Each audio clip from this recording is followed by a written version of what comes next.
Welcome, dear listeners, to another enchanting episode of Sleepless History. Today, I invite you to close your eyes and transport yourself to the shimmering canals of Renaissance Venice, where romance, intrigue, and opulence dance together like the flickering lights upon the water. Imagine yourself as a man of immense wealth and charm, navigating the vibrant tapestry of this extraordinary era. As the sun dipped below the horizon, casting a golden hue upon the waters, my grand palazzo rose majestically, its marble facade a testament to my fortune. The air was thick with the scent of salt and spices, mingling with the laughter of revelers drifting from the bustling piazzas. My life, you see, was a finely woven tapestry of lavish dinners, extravagant parties, and whispered secrets shared under starlit skies. Picture it, my dining hall, adorned with gilded chandeliers, where the finest Venetian glass sparkled like stars above the long, gray, ornate table. Here I hosted feasts that would make even Bacchus himself envious. Each evening, I would invite the most illustrious guests, noblemen, artists, and scholars, all vying for a place at my table. As rich dishes of risotto, fresh seafood, and decadent pastries were served, the conversations would flow as freely as the wine, each glass brimming with the finest vintages from my private cellar. But, oh dear listeners, it was not merely the food that captivated my guests. It was my charm, my wit, and perhaps a touch of mischief. I fancied myself a modern-day Casanova, a man who reveled in the attention of the ladies. With a twinkle in my eye and a playful smile, I spun tales of adventure and romance, leaving my audience utterly enthralled. The women, oh, how they adored me. Their laughter was like music, and I was the maestro, conducting an orchestra of flirtation. But let me not paint too rosy a picture, for amidst the laughter and the clinking of glasses, there were troubles that lurked in the shadows. The life of a wealthy man is often a double-edged sword. Jealousy simmered just beneath the surface, especially amongst those less fortunate. Rivals plotted in the dark, hoping to tarnish my reputation or steal my fortune. I had to navigate the treacherous waters of deception, always on guard, like a captain steering his ship through a stormy sea. Yet, despite the undercurrents of tension, excitement pulsed through my veins. Each evening held the promise of new adventures, an extravagant ball hosted by the Doge, a masked soiree where identities mingled as freely as the wine. It was at such gatherings that I truly thrived, donning my finest attire, rich silks, embroidered with gold thread, and a feathered hat that rivaled the peacock's plumage. I was a peacock, strutting through the throngs, basking in the admiration that followed me like a shadow. Dancing was my forte, a language of its own. I would sweep ladies into my arms, their laughter ringing like bells as we twirled across the marble floors. Each step was a promise, a whispered secret shared through the rhythm of our movements. I would often playfully tease them about their exquisite gowns, remarking how they rivaled the beauty of the canals themselves, shimmering under the moonlight. And oh, the romances. Each encounter was a fleeting moment, a spark ignited in the heart of the night. I still remember one enchanting evening when I found myself under a balcony adorned with fragrant roses, where a lady of remarkable beauty awaited. Her eyes sparkled like the finest jewels, and as our gazes locked, the world around us faded. With the moonlight casting a silvery glow, I serenaded her with a sonnet, my voice carrying the weight of longing and desire. But alas, my escapades were not without their complications. For every lady who fell under my spell, there were whispers of scandal and intrigue. A jealous husband lurking in the shadows, a rival seeking revenge. It was a game of cat and mouse, fraught with danger. Yet, I played it with a devil-may-care attitude, as if each brush with peril only heightened the thrill of the chase. There was one particularly memorable evening when my charm nearly led to calamity. I had won the affections of a stunning noblewoman, but unbeknownst to me, she was already promised to a powerful merchant. Our rendezvous was discovered, and I found myself cornered in a dimly lit alley, a furious husband and his equally enraged friends demanding satisfaction. With a quick wit, I spun a tale, claiming I was merely a humble artist seeking inspiration. I gestured dramatically, as if my heart was a canvas and my soul the brush. The men, caught off guard by my audacity, exchanged glances, and in that moment of hesitation, I seized my opportunity. I bowed deeply, tiptoed away, and vanished into the labyrinthine streets of Venice, laughter bubbling in my chest. Yet, as thrilling as it was to dance with danger, I often found solace in quieter moments. There were evenings when I would retreat to my private terrace, overlooking the Grand Canal, the waters glistening like diamonds. A crystal goblet of the finest wine in hand, I would reflect on the fleeting nature of life, the beauty of love, and the bittersweet taste of longing. The stars would twinkle above, as if winking at my escapades, and I would smile, knowing that tomorrow would bring new adventures, new dinners, and perhaps the lingering scent of another lady's perfume. As my days unfolded like the petals of a blooming rose, I embraced the sensuality of life in Venice, where every encounter was a brush with beauty, and every moment held the promise of excitement. The laughter, the music, the whispered secrets, each was a brushstroke on the canvas of my existence, creating a masterpiece of joy and indulgence that few could fathom. Ah, dear listeners, it is in these reflections that I find the essence of my tale. A wealthy man in Renaissance Venice, a lover of beauty, a seeker of adventure. My life was a vivid tapestry, woven with threads of laughter, danger, and desire. A story that dances through the ages, forever etched in the annals of history. So let us raise our goblets to the night and toast to the allure of life, love, and the enchanting chaos of Venice. For in this city of dreams, where the past and present intertwine, we are all but players on a grand stage, and each of us holds the pen to our own story. Ah, dear listeners, let us continue our journey through this opulent realm, where every corner of Venice holds a tale waiting to be unearthed. As the moonlight danced upon the waters, I found myself at yet another lavish dinner, this time hosted by the illustrious Duke of Mantua, a man known for his extravagant tastes and a penchant for dramatics. The evening began with a flourish. My entrance was heralded by the soft strains of a lute, and I strode into the grand hall, adorned in a doublet of emerald silk, adorned with vibrant plumage that swirled like a peacock's tail. The air was thick with the aroma of rich ragout and the sweetness of candied fruits, a testament to the culinary delights that awaited us. As I took my seat at the long table, the laughter and chatter enveloped me like a warm embrace. My eyes scanned the room, landing on a stunning lady dressed in a gown of deep crimson, her beauty rivaling the finest paintings of Titian. She caught my gaze, and with a playful smile she raised her goblet as if to toast our impending mischief. Ah, yes, the thrill of the chase, the spark of attraction, a dance as old as time. I leaned in, whispering charmingly exaggerated tales of my exploits, painting myself as a daring adventurer who had once rescued a fair maiden from a troop of scoundrels.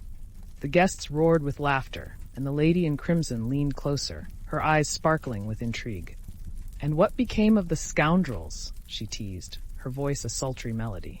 "Oh, my dear," I replied with a smirk. "They were so charmed by my tales that they begged me to teach them the art of romance instead." The table erupted into laughter, and I basked in the warmth of their delight, a conductor orchestrating a symphony of merriment. As the night wore on, we indulged in courses fit for a king: succulent roasted fowl, fresh fish from the lagoon, and a cascade of desserts that would make even the most stoic of souls swoon. The wine flowed freely, each goblet raised in celebration of life and laughter. In moments like these, I felt invincible, a king amongst men, a lover amongst ladies. But amid the revelry, the shadows of my life lingered, reminding me that even the most dazzling masks can hide turmoil beneath. A rival had emerged, a man of considerable wealth and influence, known for his ruthless ambition. He had set his sights on the same lady who had captivated my heart, and I could feel the tension simmering beneath the surface. The evening culminated in dancing, where I swept the lady in crimson into my arms once more. As we glided across the polished marble, I couldn't help but weave a playful narrative about how I had once outdanced a whole troop of nobles at the last carnival. "It's said that I made the very stars jealous," I quipped. She laughed, her head thrown back in delight, and for a moment, all was right in the world. Yet, as the final notes of the evening's music faded, I could sense the challenge that lay ahead. My rival's presence loomed over me like a storm cloud, and I knew that I must tread carefully. The next day, as the sun rose over the canals, casting shimmering reflections into my chamber, I pondered my course of action. I decided to host a gathering of my own, a soiree that would outshine even the Duke's grand banquet. Whispers of my plans spread like wildfire through the streets of Venice, igniting a wave of excitement among the nobility. I envisioned a night of enchantment, with candlelight flickering like stars and music filling the air like a lover's caress. As I prepared for the occasion, I sought the finest delicacies: lobster, truffles, and pastries crafted by the most skilled hands in the city. My palazzo would become a haven of revelry, a sanctuary where laughter and romance intertwined. The night arrived and my guests began to trickle in, each more resplendent than the last. The air was electric with anticipation, and as I welcomed them, I felt like the conductor of a grand symphony. The lady in crimson was among the first to arrive, her beauty accentuated by the soft glow of candlelight.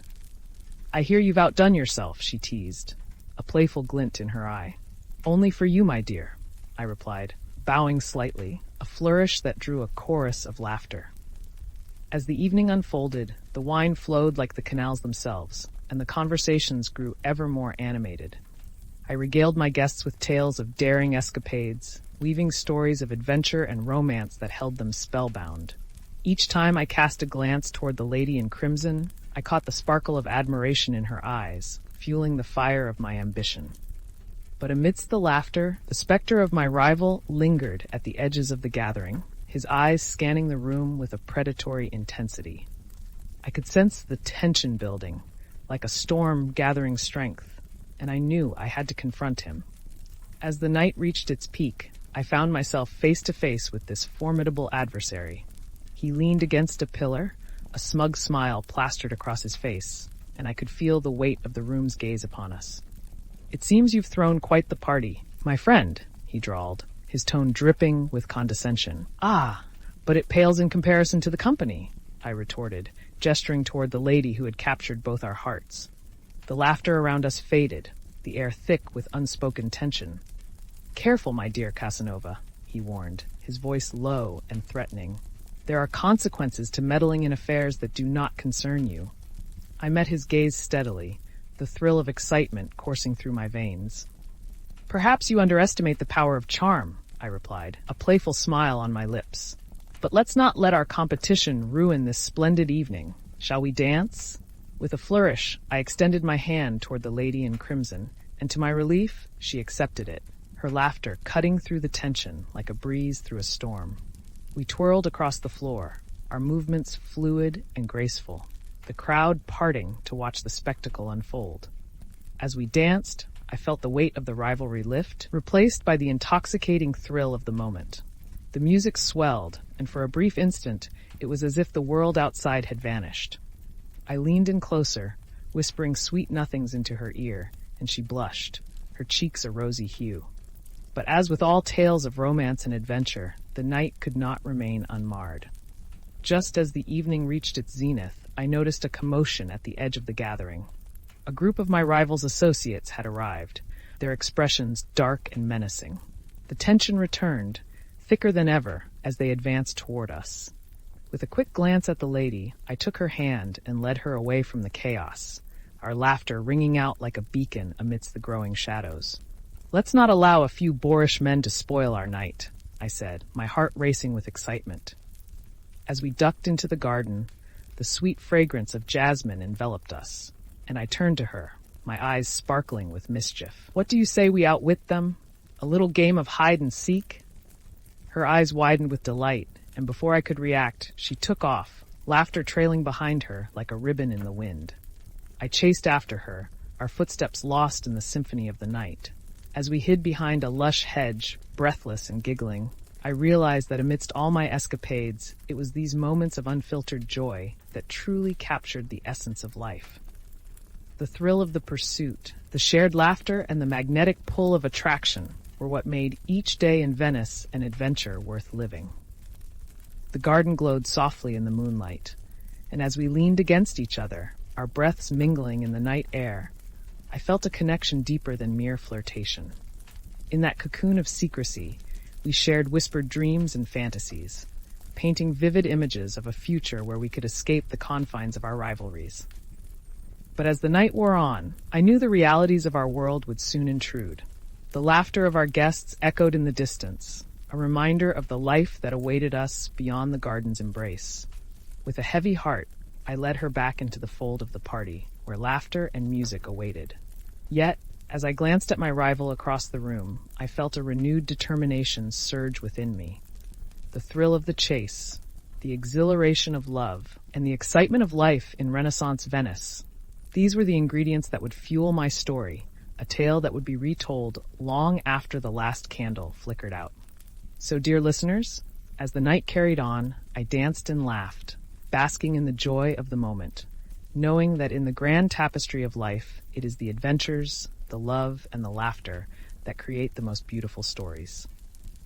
And while challenges may arise and rivals may plot, the heart remains a wild and untamed force, forever seeking its own path through the enchanting streets of Venice. Ah, dear listeners, let us continue our tale under the enchanting veil of Venice's night sky, where the moon casts its silvery glow upon the canals, and love and intrigue swirl like the gentle ripples on the water. The evening of the grand soirée lingered in my mind, a tapestry woven with laughter, flirtation, and of course the scent of impending chaos. The following days unfolded like the petals of a blooming flower, each one more vibrant than the last. My reputation as a man of charm and wealth had grown, and with it the attention of the city's most enchanting ladies. I was a man in demand, akin to a rare and exquisite jewel that everyone wished to possess. At breakfast, I would often find myself surrounded by a gaggle of admirers, their eyes sparkling as they debated who among them would have the honor of accompanying me to the next gala. I would lean back in my chair, a playful smirk on my face, and say, "Why choose one when the heart is large enough to hold many?" The laughter that erupted around the table was as rich as the pastries that adorned it. As the sun reached its zenith, I received an invitation to a masquerade ball at the palazzo of the renowned Medici family. The invitation was adorned with gold leaf, and the words "Enchantment awaits" beckoned me with promises of intrigue and glamour. I spent the day preparing, selecting a mask adorned with delicate feathers, a vibrant purple that matched my mood, and a flowing cloak that whispered of nobility. The night arrived, and the palazzo glimmered like a jewel against the inky sky, each window aglow with candlelight. As I entered the grand ballroom, I was transported into a world of whimsy and wonder. The air was thick with the scents of roasting meats and sweet confections, and the sound of laughter mingled with the lively strains of a string quartet. As I mingled, I couldn't help but notice how the masks transformed the faces of the guests, turning the ordinary into the extraordinary. It was a game of disguise, and each moment was a new revelation, a chance to step into another's shoes and dance in the shadows. I approached a lady dressed in a gown of shimmering silver, her mask obscuring her features, yet her aura was unmistakably captivating.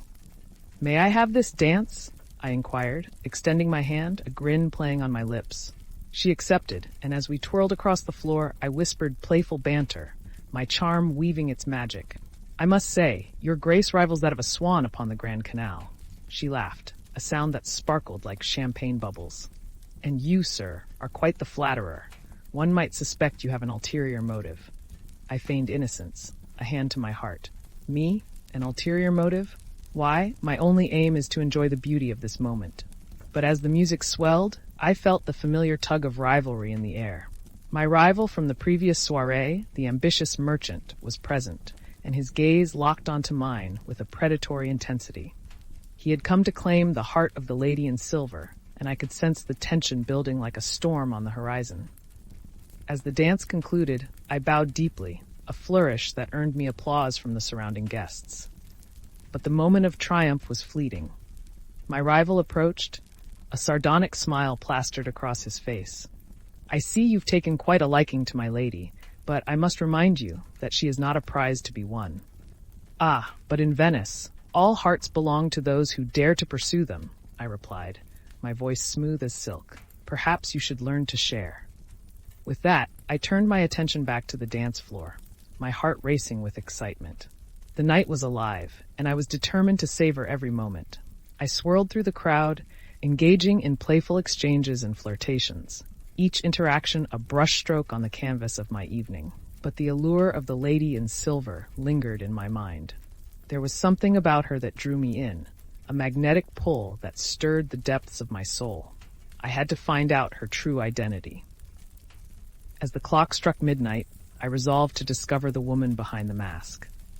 Making my way through the throng of revelers, I spotted her standing at the edge of the ballroom, sipping from a delicate glass. I approached her, my heart pounding with anticipation. "May I have a moment of your time?" I asked, my voice low and inviting. She turned to me, and in that instant I felt a spark, a connection that transcended the masks we wore. "I would be delighted," she replied, her voice soft and melodic. We found a quiet alcove, the sounds of the party fading into a distant hum. "I must confess," I said, leaning closer, "I am captivated by your grace and beauty. But I am equally curious. Who is the enchanting woman behind the mask?" She chuckled softly, the sound like a gentle breeze. "Ah, but that is the beauty of masquerade, is it not? To hide one's true self, if only for a night." "Perhaps," I replied, "but I prefer to know the heart of the woman who has stolen my attention." With a playful tilt of her head, she responded, "Then perhaps you should reveal your own true self first." And so we shared stories, weaving a tapestry of vulnerability and laughter, each moment drawing us closer. I revealed my adventures, my escapades through the canals, and she, in turn, shared tales of her own, the dreams she held, the passions that ignited her soul. Yet, as the night wore on, I felt the weight of my rival's presence looming once more. He had not taken kindly to my advances and was now glaring at me from across the room, his eyes filled with a mixture of anger and jealousy. I knew I had to tread carefully, for the stakes were high. With a mischievous grin, I proposed an idea. "Let us make a bet, my lady. If I can manage to charm the most stoic of gentlemen in this room by the end of the night, you must reveal your true identity." Her eyes sparkled with intrigue. "And if you fail, then I shall leave Venice for a fortnight, a banishment of sorts," I declared, my bravado masking the flutter of nerves in my chest. "Very well," she replied, her smile widening. "But know this, I do not make bets lightly." With renewed determination, I set my sights on my rival, who was still glaring with indignation. I approached him, an impish grin on my face. "My dear friend, I see you're in need of a little amusement. May I propose a toast?" He raised an eyebrow, suspicion dancing in his gaze. "What is it you're plotting now?" "Only a friendly wager," I said, lifting my goblet. "Let's toast to the charms of Venice and the ladies who grace us with their presence. Perhaps you'd like to join me in captivating the hearts of those around us?" His eyes narrowed, but curiosity flickered in their depths. "What's the catch?" "If I succeed in charming you by the end of the night, I gain knowledge of the lady's true identity," I said, my voice smooth as the finest wine. "But if I fail, I shall take my leave of Venice for a fortnight." He considered it for a moment, then burst into laughter, the tension between us easing ever so slightly. "Very well, but be warned, I am not easily swayed." And so the game began. I engaged my rival in a series of jovial exchanges, weaving humor and charm into every word. I recounted exaggerated tales of my escapades, spinning stories that drew laughter from our fellow guests. The more I spoke, the more his defenses began to crumble, and I could sense the laughter and camaraderie returning to the air. As the night wore on, I caught glimpses of the lady in silver, her eyes shining with delight as she watched the spectacle unfold. I could feel her energy, her intrigue, and I knew that our connection was deepening even as I entertained the crowd. Suddenly, in the midst of our banter, my rival leaned in closer, a devilish grin on his face. "You're quite the performer, my friend. But can you charm the ladies as well as you charm me?" I chuckled, the challenge igniting a fire within me. "Ah, but therein lies the true test." With that, I turned to the nearest lady, a charming noblewoman whose laughter was as bright as the stars above. I swept her into my arms, spinning her around the dance floor with flair. As we danced, I whispered playful compliments, each word dripping with charm. The guests erupted in laughter, and even my rival couldn't suppress a chuckle. As the music reached its crescendo, I caught a glimpse of the lady in silver, her eyes sparkling with amusement. I bowed deeply to my dance partner and turned to her, extending my hand once more. "Shall we dance, my enchanting mystery?"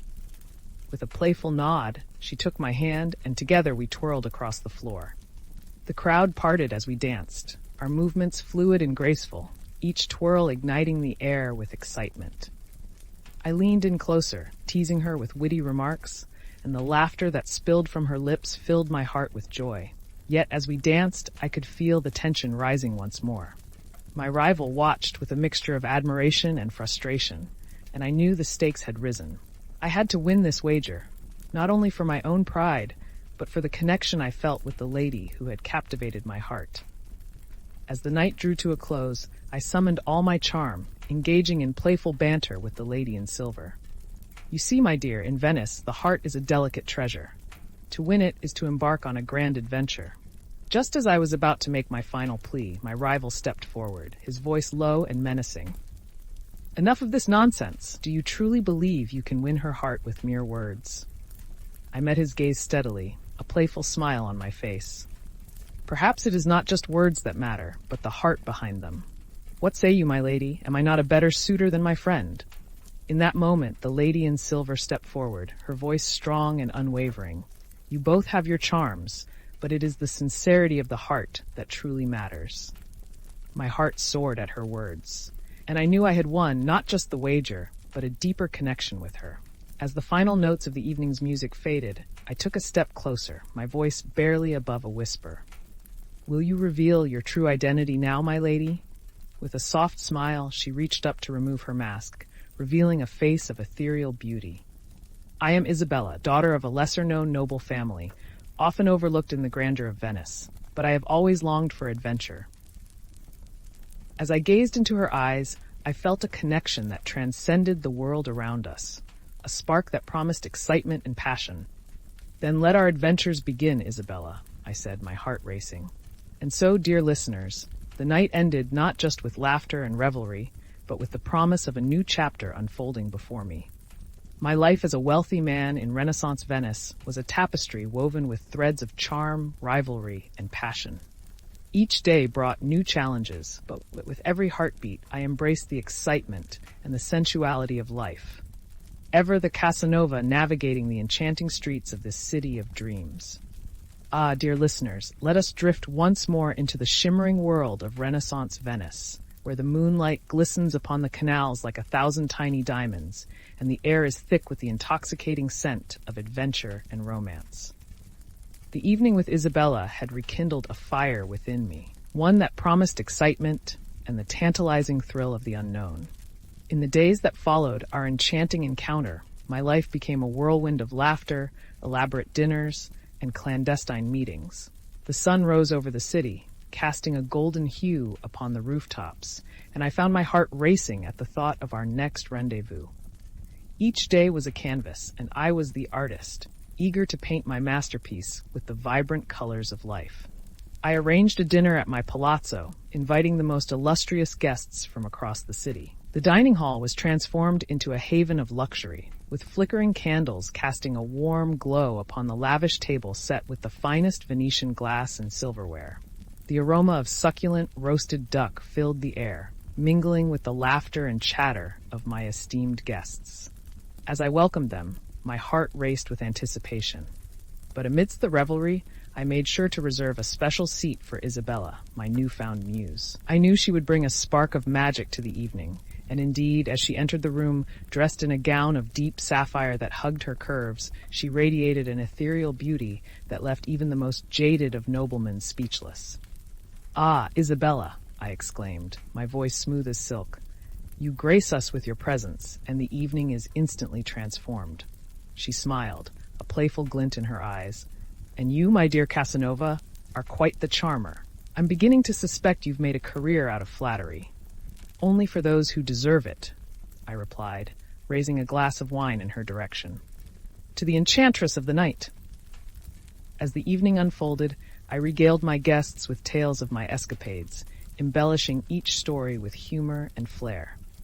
I spoke of my daring adventures through the canals, where I had once narrowly escaped the clutches of a group of rival merchants seeking to undermine my business. "It was a thrilling chase, I assure you," I declared, my hands gesturing animatedly. "I had them running in circles, while I glided away in my gondola like a swan." The laughter that erupted around the table warmed my heart, and I felt a sense of satisfaction wash over me. But as the evening progressed, I could feel the weight of my rival's presence lurking in the shadows, a reminder that the life of a wealthy man is fraught with challenges. After dinner, we moved to the drawing room, where a lively game of cards commenced. I found myself seated across from my rival, who wore a smirk that could only be described as infuriating. "I see you've gathered quite the audience, Casanova," he said, his tone dripping with condescension.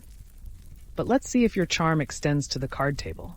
"Ah, but my dear rival," I replied, my voice laced with mischief, "it is not merely skill that wins games. It is the art of persuasion. Care for a wager?" His interest piqued. He leaned in closer. "What do you propose?" "If I win, you shall grant me a favor, an unspoken agreement that you will refrain from pursuing Isabella," I said, my heart racing at the audacity of my words. "But if you win, I shall relinquish my claim and leave Venice for a fortnight." The stakes were high, and the tension in the room was palpable. He nodded, a glint of determination in his eyes, and the game commenced. Each hand played out like a fine opera, filled with tension, anticipation, and the thrill of competition. As we played, I glanced at Isabella, who was seated nearby, her eyes sparkling with intrigue. I felt the weight of her gaze, and with each card drawn, I poured all my charm and charisma into the game. The stakes grew higher, and the laughter of our guests faded into the background, leaving only the sound of our banter and the shuffling of cards. After what felt like an eternity, the final hand was dealt, and my heart raced as I surveyed my cards. I could feel the eyes of the room upon us, the anticipation thick enough to cut with a knife. With a steady breath, I made my move, playing my hand with a flourish that drew gasps from the crowd. "Alas, it seems fortune has favored me this evening," I declared, a triumphant smile spreading across my face. My rival's expression darkened, and I could barely contain my delight at the victory. He glared at me, but a begrudging respect flickered in his eyes. "Very well. You've won this round, Casanova. But mark my words, this is not over." With a playful wink, I raised my goblet in toast to my guests, who erupted into applause. But amidst the revelry, I knew this was merely one battle in a long war. A war for Isabella's heart and my place in Venice's elite society. The following days were filled with stolen moments with Isabella, our encounters marked by laughter and shared dreams. We would stroll along the canals, her laughter echoing like music, and I would share with her tales of my wealth and adventures, weaving a narrative that drew her closer. Each moment felt electric, and I could sense the chemistry between us growing stronger. Yet, as my feelings deepened, so too did the troubles that accompanied my wealth. Whispers of jealousy and rivalry grew louder, and I could feel the stakes rising higher with each passing day. My rival was not one to back down easily, and I knew he would not rest until he had thwarted my advances. One evening, as we sat in a cozy cafe overlooking the Grand Canal, I leaned in closer to Isabella, my heart racing. "What is it that you truly desire, my lady?" I asked, my voice low and intimate. "What dreams do you hold in your heart?" She looked at me, her eyes reflecting the flickering candlelight. "I long for adventure, for passion, for a life that is not confined by the expectations of society. I wish to experience the world beyond these canals." In that moment, I felt a surge of determination. "Then let us embark on an adventure together," I declared, excitement bubbling within me. "We shall explore the islands beyond Venice, the hidden gems that few have seen. Together we will create our own story." Her eyes sparkled with enthusiasm, and I could see the thrill of anticipation dancing in her gaze. "But what of your rival? He will not take kindly to this." "Let him come," I replied, my voice filled with conviction. "I will not be deterred by jealousy or rivalry. Our hearts are our greatest treasures, and I will fight for what I desire." With that, we made plans for our adventure. A weekend escaping into the enchanting islands of Murano and Burano, where the colors seemed to sing and the air was filled with the scent of adventure. The day of our escape arrived, and as we boarded a gondola, I could feel the thrill of excitement pulsing through my veins. The sun glinted off the water, creating a pathway of light that beckoned us forward. Isabella's laughter rang out like a sweet melody as we glided through the canals, and I felt an overwhelming sense of joy wash over me. We explored the islands hand in hand, wandering through vibrant streets adorned with colorful houses, each one a canvas of vibrancy and life. We visited glassblowers in Murano, marveling at their artistry, and I couldn't help but tease Isabella about the delicate beauty of the glasswork, comparing it to her own grace. Ah, but be careful, she laughed, her eyes sparkling. One wrong move, and I might shatter like that glass. Never, I declared, taking her hand, for you are far too precious to break. As we explored, we shared stories of our dreams and aspirations, each revelation drawing us closer. I spoke of my ambitions, the vision I had for my business and my life, while she shared her yearning for freedom and adventure, her heart beating in rhythm with mine. But as the sun began to set, painting the sky with hues of orange and pink, I felt a shadow lurking in the distance, a reminder that our blissful escape was not without its complications. My rival was not far behind, and I knew that he would not let this moment pass without a challenge. As we returned to Venice, the air crackled with tension. The streets were alive with the sounds of laughter and music, but I could feel the weight of uncertainty pressing down on my heart. I had won Isabella's affection, but at what cost? That evening, as we returned to my palazzo, I resolved to confront my rival once and for all. I could not allow him to disrupt the happiness I had found with Isabella. I gathered my courage and invited him to join me for a drink, knowing that the time had come to settle the score. As he arrived, I poured 2 goblets of rich red wine, the deep color reflecting the intensity of the moment. I trust you've enjoyed your time in Venice, I said, my tone steady. Quite, he replied, a smirk playing on his lips. But I must say, it seems you've taken quite an interest in my affairs. I leaned forward, my gaze piercing. Let's not pretend, my friend. You know full well that Isabella is not a prize to be won. She is a woman of spirit, deserving of respect. His eyes narrowed, but I could see the flicker of grudging respect beneath his bravado. And what if I told you that my intentions toward her are genuine? Then prove it, I challenged, my heart racing. Let her choose her own path. If she desires you, then so be it. But if she loves me, then you must step aside. The tension in the room hung thick like the scent of incense, and I could feel the air crackle with unspoken words. And if I refuse? He asked, a daring glint in his eye. Then we shall settle this like gentlemen, I replied, my voice steady. A duel, a test of honor. He paused, considering my words, and for a moment I thought he might back down. But then, with a sneer, he nodded. Very well, Casanova. Let us see if your charm can win against my steel. And so, dear listeners, the stakes were set higher than ever. I had fought for Isabella's heart, but now I found myself embroiled in a battle that would determine not just the woman I loved, but the very essence of my character. The life of a wealthy man in Renaissance Venice was filled with romantic escapades and laughter, but it was also a battlefield where loyalty and honor were continually tested. As I prepared for the challenges ahead, I knew one thing for certain. I would fight for my love, for the adventure, and for the promise of a future that was mine to create. And as the sun dipped below the horizon, casting a warm glow upon the waters of Venice, I could feel the excitement and anticipation pulsing through my veins, ready to embrace whatever fate had in store. Ah, dear listeners, as the sun dipped below the horizon, casting a warm glow over the canals of Venice, I felt the thrill of impending confrontation coursing through my veins. The evening held the promise of excitement, but also the weight of uncertainty. My rival's challenge loomed like a storm cloud, yet I was determined to face it with the same charm and audacity that had characterized my life thus far.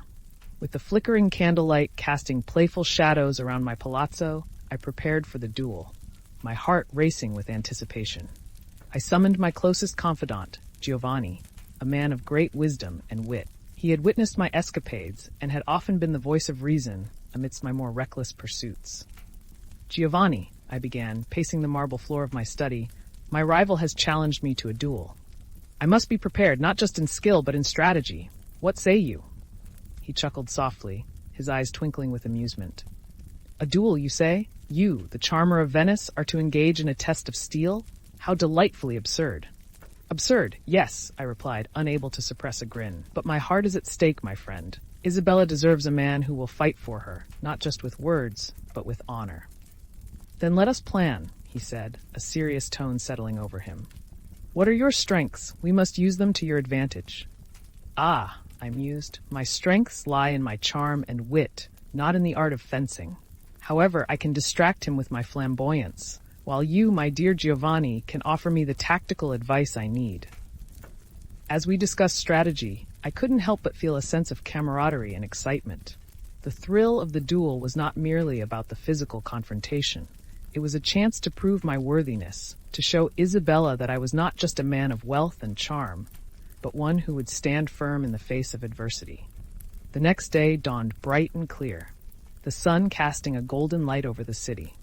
I donned my finest attire, a deep burgundy doublet embroidered with intricate gold designs that shimmered like the sunlit waters. As I looked into the mirror, I reminded myself that I was not merely a wealthy man. I was a man of passion, a lover of life, and a seeker of adventure. As I made my way to the designated duel site, a secluded garden just outside the city walls, I could feel the tension building. The air was thick with anticipation, and I could hear the distant sounds of the city, alive with laughter and music. I arrived to find my rival waiting, his expression a mixture of arrogance and determination. "Casanova," he greeted, his voice dripping with disdain. "I trust you're prepared to face the consequences of your meddling?" "Indeed," I replied, my voice steady. "But let's not make this a mere display of brute force. Let's make it an event, a spectacle worthy of Venice itself." He raised an eyebrow, intrigued despite himself. "What do you propose?" "Let us have an audience," I suggested. "We shall invite the nobility, the artists, and the curious onlookers. Let them witness a duel of honor, with the stakes made clear for all to see." With a begrudging nod, he agreed, and soon word spread through the city like wildfire. The duel became the talk of Venice, and the day arrived when the garden was alive with spectators. Nobles adorned in their finest attire gathered, eager to witness the clash of two formidable gentlemen. As I stood before the crowd, I felt a surge of energy. The sun blazed overhead, illuminating the garden with a warmth that matched the excitement in the air. I took a moment to scan the gathered crowd, my gaze landing on Isabella, who stood among the onlookers, her eyes wide with concern and admiration. "Fear not, my lady," I called out, a grin spreading across my face, "for this will be a victory for love and honor." She smiled back, and in that moment, I drew strength from her gaze. The duel began, and I faced my rival, swords drawn, the anticipation thickening the air. The first clash of steel echoed through the garden, a sound that reverberated in my chest like the pounding of a drum. We danced around each other, the tension palpable. He lunged, and I dodged with a flourish, my movements almost theatrical. "Is this the best you can do?" I taunted, my voice dripping with confidence. "Surely a man of your stature can do better than that." The crowd erupted in laughter, and I could see my rival's frustration mounting. He swung again, but I sidestepped with ease, using my charm to keep the audience entertained. "Ah, my dear friend, I do hope you're not tiring already. We've only just begun." With each exchange, I felt the thrill of the duel, my heart racing not just from the physical exertion, but from the exhilaration of performing for an audience. The laughter, the gasps of surprise, it was intoxicating. I was not merely fighting for Isabella. I was putting on a show, a spectacle that would be remembered. As the duel wore on, however, I could feel my rival growing more aggressive, his frustration transforming into desperation. He lunged once more, and this time, I barely managed to evade his strike. The crowd gasped collectively, and I felt the thrill of danger wash over me. "Careful now," I called, my voice laced with humor. "I wouldn't want you to hurt yourself." But as the duel continued, I realized that my time for playful banter was limited. My rival was relentless, and I could sense that he was willing to go beyond mere theatrics. I had to end this. With a swift movement, I feinted to the right, drawing him in, and then pivoted, using my agility to disarm him. The sword flew from his hand, landing with a thud on the grass. The crowd erupted in cheers, and as I stood victorious, I felt a wave of triumph wash over me. But as the cheers subsided, I noticed something in my rival's expression, a flicker of rage mixed with humiliation. "This isn't over, Casanova," he spat, his voice low and menacing. I stepped closer, lowering my sword, my heart racing. "Perhaps it is time to reconsider your approach," I replied, my tone steady. "Isabella is not a prize to be won through force. She is a woman of strength and spirit, deserving of respect." He glared at me, his face flushed with anger, but I sensed a shift in the air. The crowd murmured, tension thickening once more. I turned to Isabella, who watched with wide eyes, her expression a mixture of admiration and concern. "Isabella," I called, my voice ringing clear. "Will you join me?" She stepped forward, her gaze unwavering. "I choose the man who fights for love, not for pride," she declared, her voice strong and resolute. The crowd erupted into applause, and I felt a swell of pride. I had not just fought for Isabella.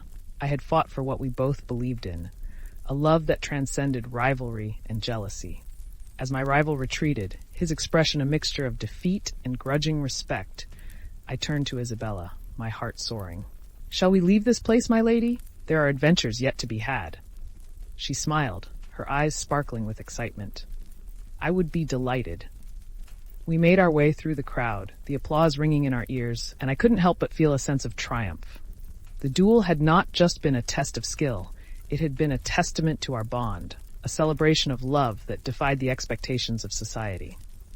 As we strolled along the canals, the moonlight shimmering on the water, I took her hand in mine. "You were magnificent, Isabella.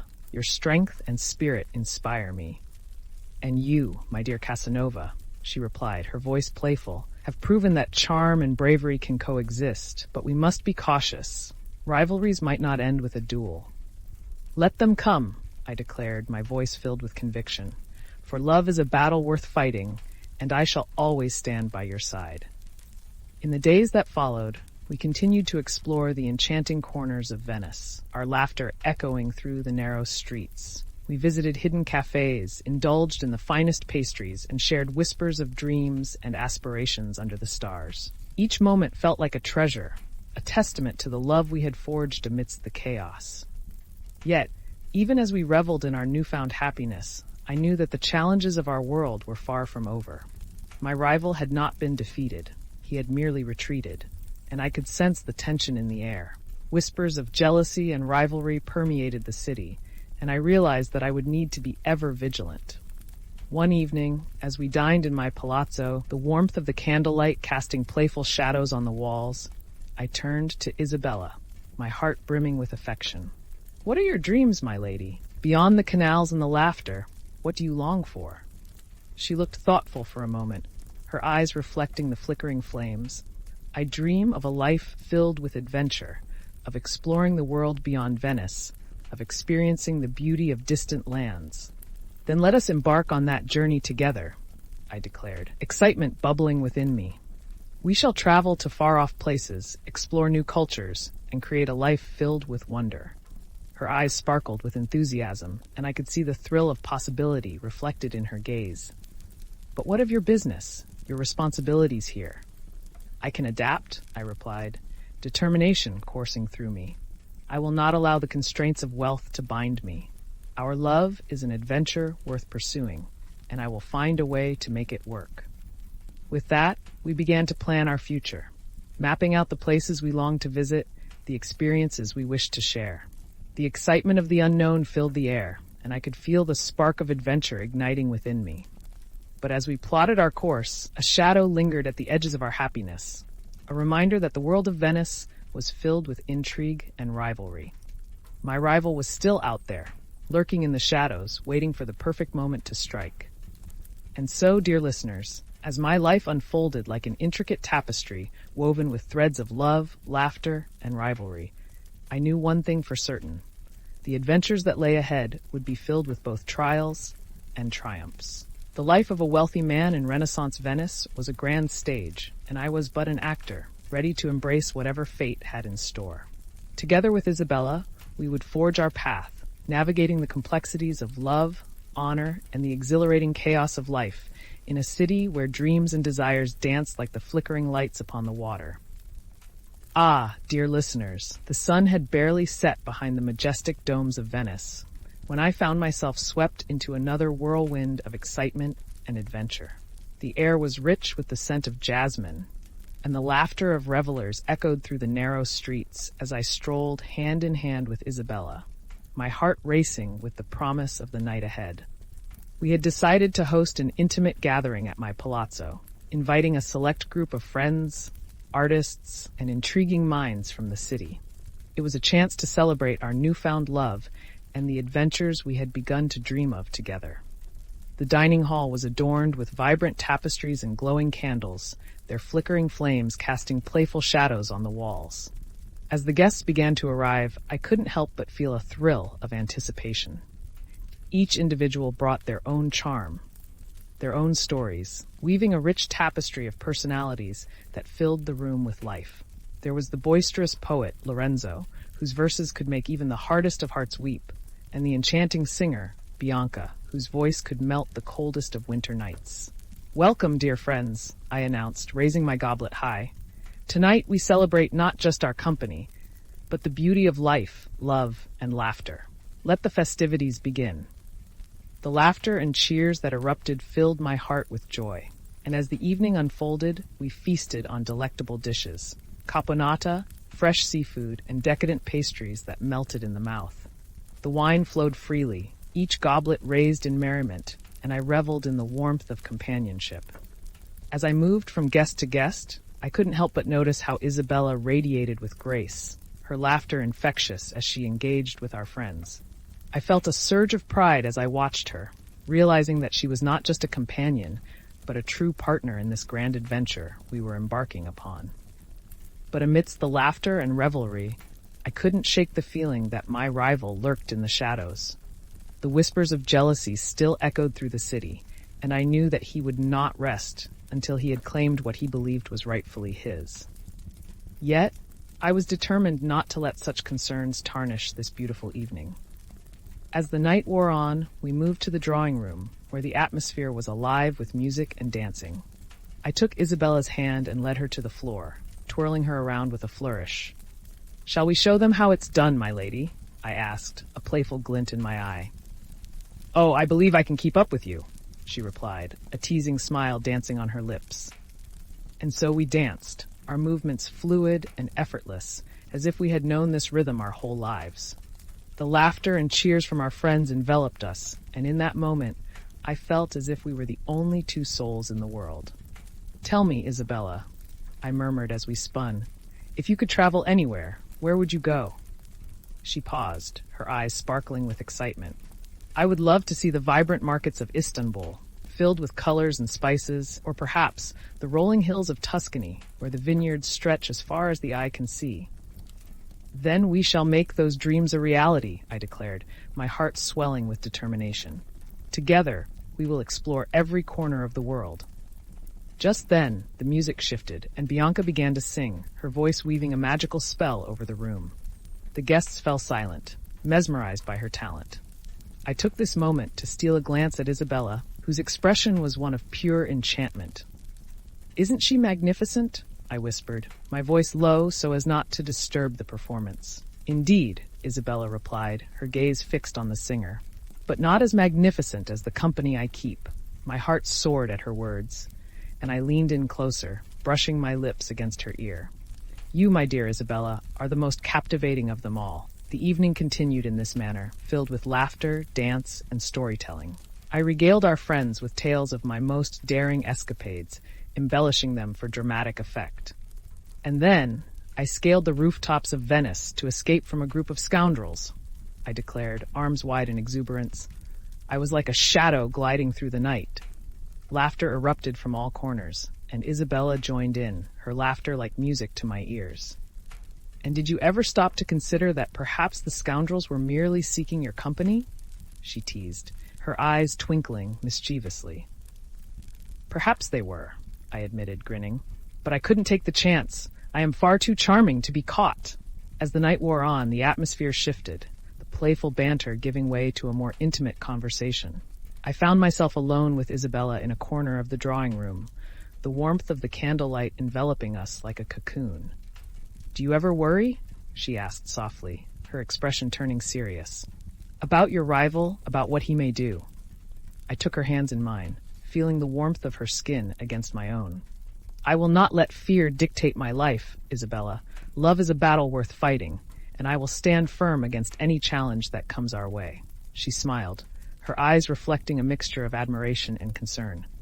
"You are brave, but you must also be wise. Jealousy can drive men to desperate actions." I nodded, aware of the truth in her words. "But together, we are stronger. We will face whatever comes our way as partners, united in our love and our dreams."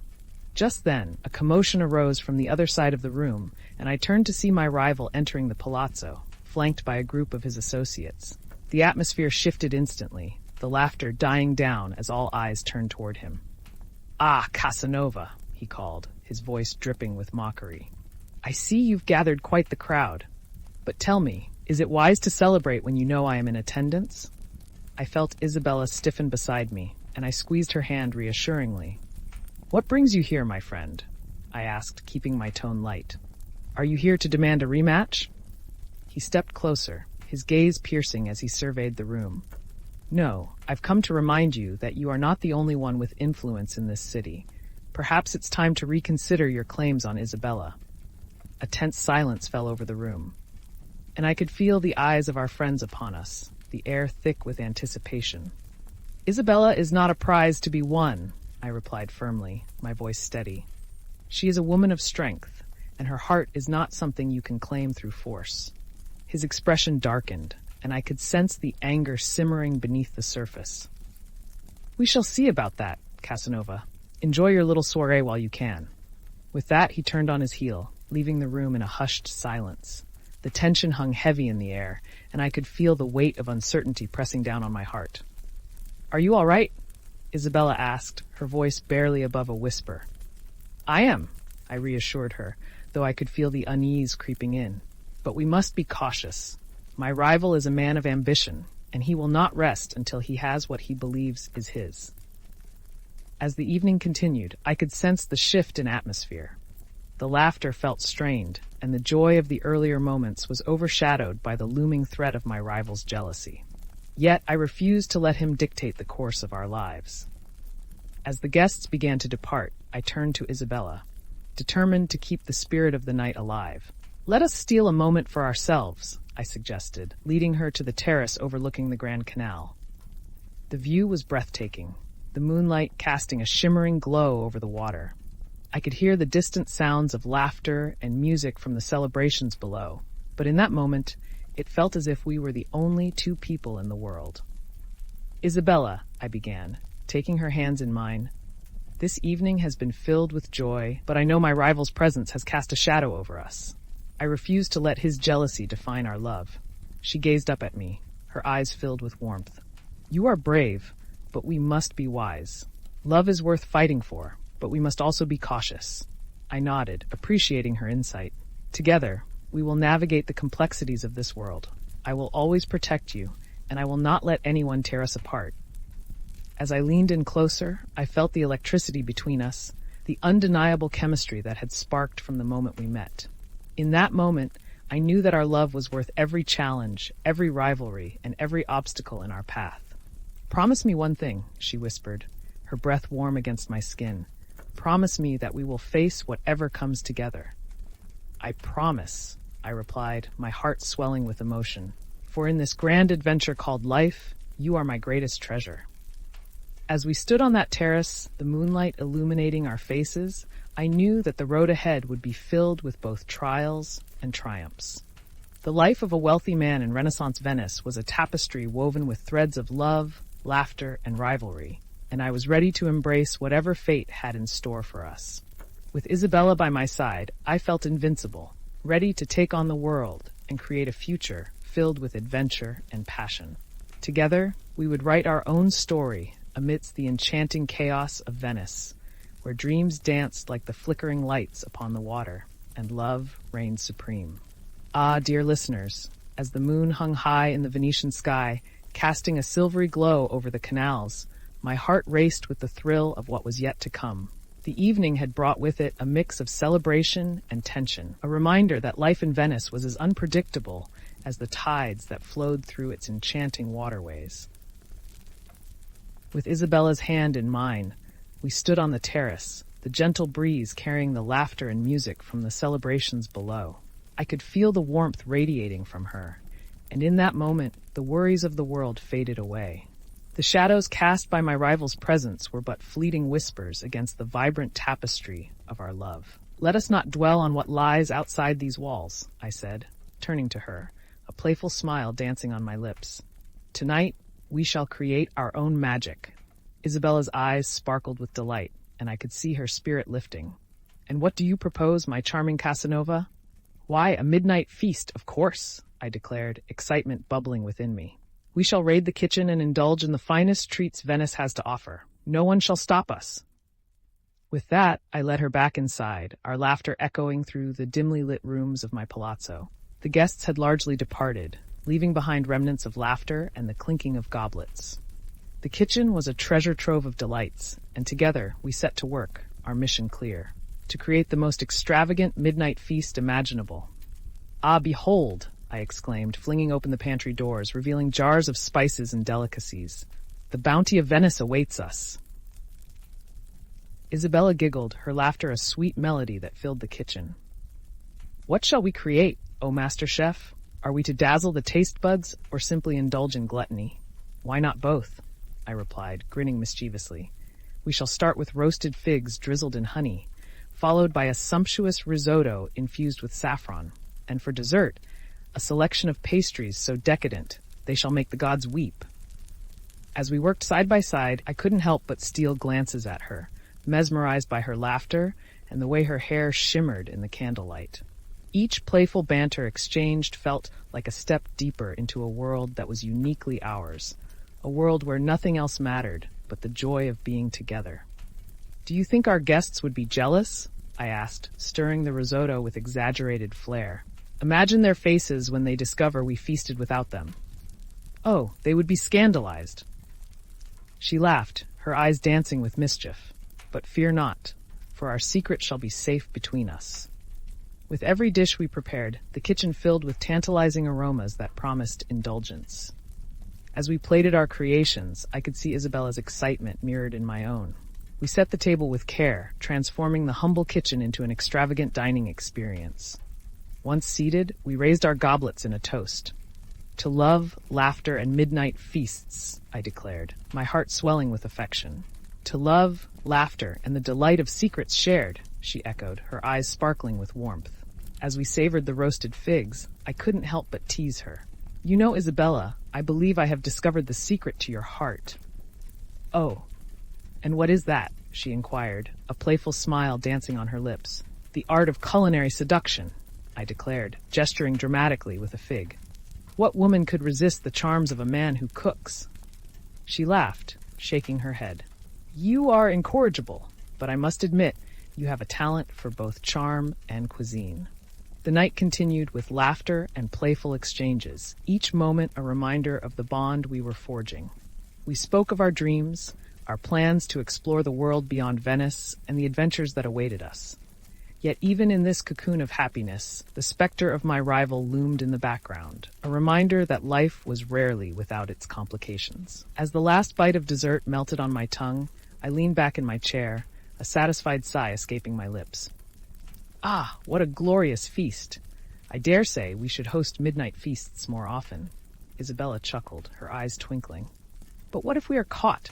The scandal would surely reach the ears of the nobility. Let them gossip, I exclaimed, waving my hand dismissively.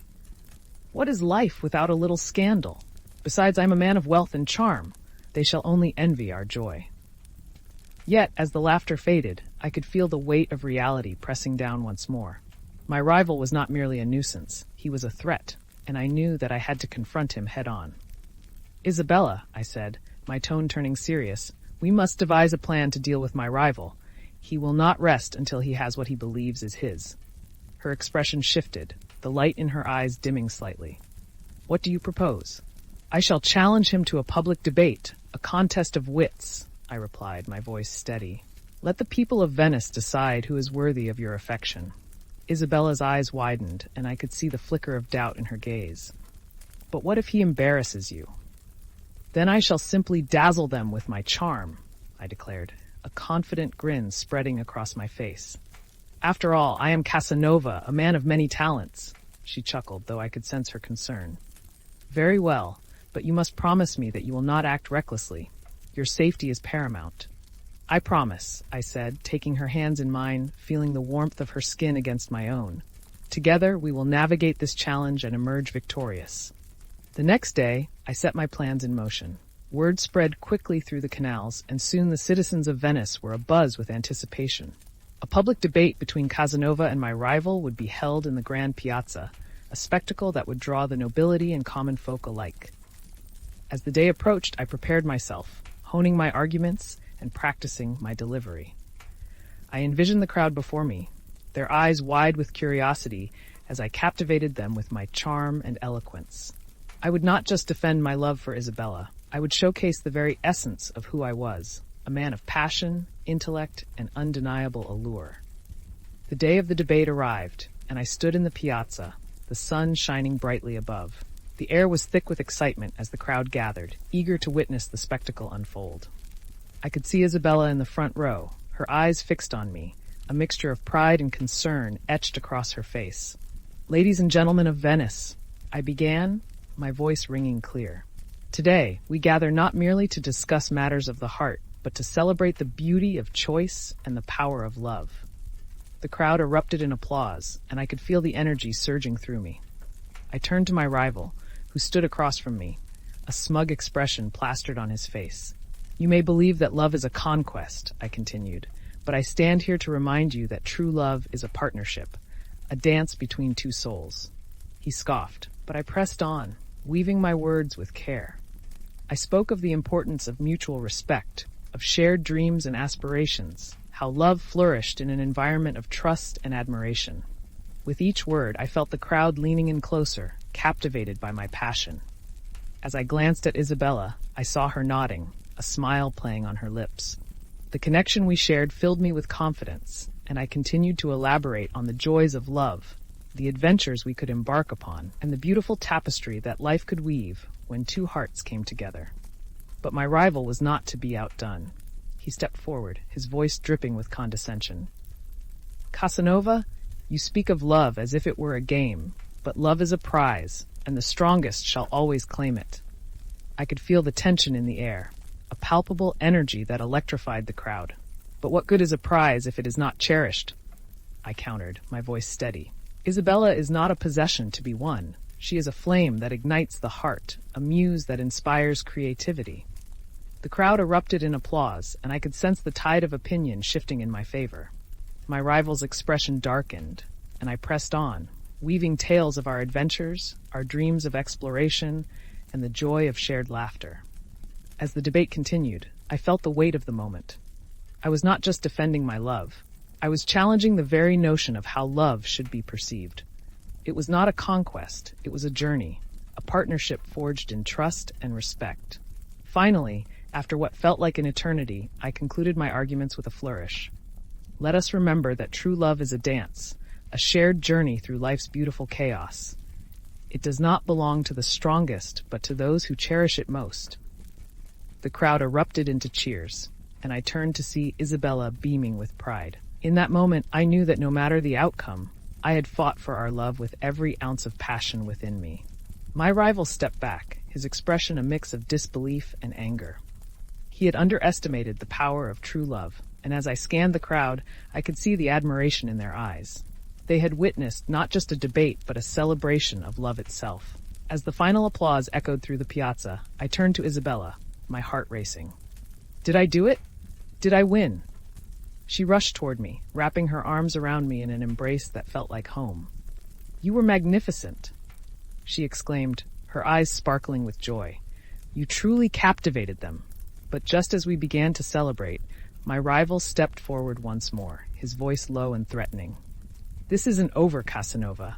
You may have won today, but I will not rest until I have what I desire." "Then prepare for a lifetime of challenges," I replied, my voice steady. "For I will always fight for love, and I will not let you tarnish what we've built." With that, I turned to Isabella, pulling her close. The crowd erupted in cheers once more, the spirit of Venice alive with the promise of love and adventure. As we stood together, I knew that the challenges were far from over, but I felt a renewed sense of determination. In the days that followed, our lives continued to unfold like a grand tapestry, woven with threads of laughter, love, and the occasional rivalry. Together, Isabella and I explored every corner of Venice, indulging in the beauty of life, reveling in the joy of each other's company. And though the shadows of jealousy and rivalry still lingered, I knew that with Isabella by my side, we could face whatever challenges came our way. Our love was a force to be reckoned with, a vibrant flame that would illuminate the darkest nights. As I looked into her eyes, I felt a surge of excitement for the adventures yet to come. The life of a wealthy man in Renaissance Venice was filled with trials and triumphs, but it was also a journey of passion and discovery, a story that was ours to tell, forever etched in the annals of time. And so, dear listeners, we continued to write our tale, one filled with laughter, love, and the exhilarating chaos of life in a city where dreams danced like the flickering lights upon the water. Ah, dear listeners, as the sun dipped below the horizon, painting the skies of Venice in hues of crimson and gold, I found myself once again enveloped in the intoxicating blend of love, laughter, and rivalry. The days following the debate had sparked a newfound energy within me and a determination to savor life to its fullest. With Isabella by my side, I felt invincible, ready to navigate the complexities of this vibrant city. In the weeks that followed, I decided to host a grand masquerade ball in honor of our love, an event that would not only celebrate our triumph over my rival, but also showcase the joy that Venice had to offer. I envisioned a night of enchantment, where the elegant masks would allow our guests to shed their identities and revel in the thrill of the unknown.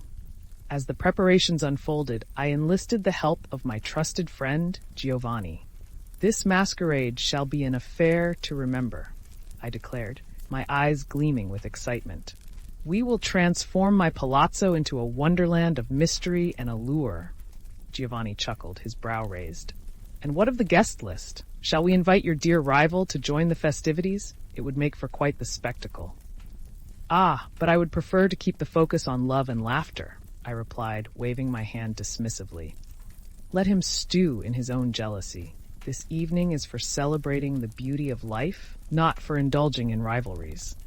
With that, we set to work, arranging for the finest silks and fabrics to adorn the ballroom, while the scent of fresh roses filled the air. As the evening approached, I could hardly contain my excitement.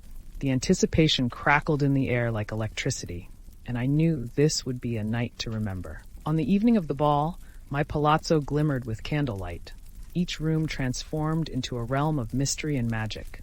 Guests arrived in a swirl of colors, their masks concealing their identities, while their laughter rang out like music. The atmosphere pulsed with energy, and I felt a surge of pride as I welcomed my friends and allies. "Welcome, dear guests," I announced, raising my goblet high. "Tonight we shall dance beneath the stars, indulge in the finest delicacies, and lose ourselves in the enchantment of the masquerade." As the guests mingled, I caught sight of Isabella, radiant in a gown of deep emerald green that hugged her figure perfectly. Her mask was adorned with delicate feathers, framing her face like a work of art. I felt my heart skip a beat, and I made my way through the crowd to her side. "Ah, my enchanting muse!" I exclaimed, taking her hand and drawing her close. "You are the very essence of beauty tonight." She smiled, a hint of mischief dancing in her eyes. "And you, dear Casanova, are quite the dashing host. Are you not worried about the potential for scandal?" "Scandal?" I laughed, waving my hand. "What is life without a little excitement? Besides, the only scandal I wish to create is one of romance and revelry." With that, we joined the throng of dancers, the music swelling around us as we twirled and spun, lost in the rhythm of the night. The heat of the moment ignited a fire within me, and I leaned in closer, whispering sweet nothings in her ear. "What do you say we escape this crowd and find a quiet corner of the palazzo?" Isabella's eyes sparkled with delight. "Lead the way, my charming rogue!" We slipped away from the dance floor, weaving through the guests until we found a secluded alcove adorned with lush drapery and soft cushions.